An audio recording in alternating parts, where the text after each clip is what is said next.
Phoenix Books presents The Defection of A.J. Lewinter, a novel of duplicity, written by Robert Littell, read by Scott Brick. Part 1. The Opening. Chapter 1. There was a curtain of silence between the end of the play and the first ripple of applause. Distracted by the silence, Chapin let his attention drift from the balding American in the aisle seat. It was his first lapse of the day. Chapin was a fat man, and he envied grace and poise the way a cripple admires athletic agility. He sat on the hard wooden chair, breathing heavily, a massive form in the midst of the diminutive Japanese, and watched with almost sensual pleasure as the masked actors of the Kanzi No Company glided soundlessly across the Hashigakari Bridge to the wings. Without understanding all its subtleties, Chapin was drawn to the No drama. He had never admitted that to anyone, for he recognized it as a strange obsession, especially for someone in his line of work. He wondered vaguely what had brought the American to the theater. The American! When Chapin glanced back at the aisle seat, it was empty, and his man was sprinting up the carpet toward the exit.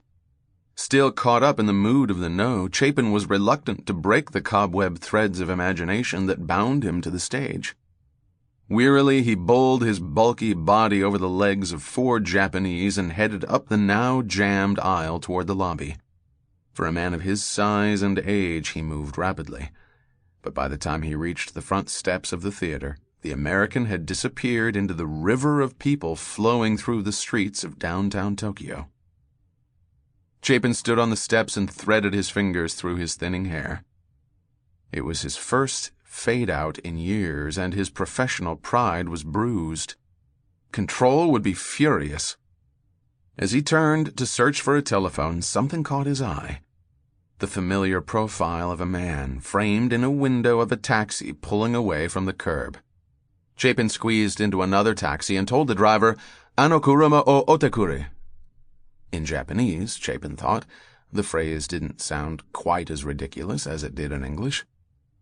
The 2 taxis, 100 yards apart, swung past Toronaman and the black wrought-iron gates of the American embassy and struggled up a steep hill, caught in a jagged mob of cars and buses and trucks noisily converging on Roppongi.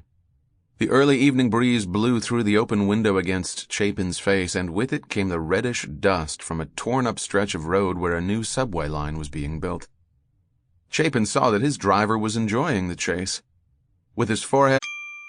Sample complete. Ready to continue?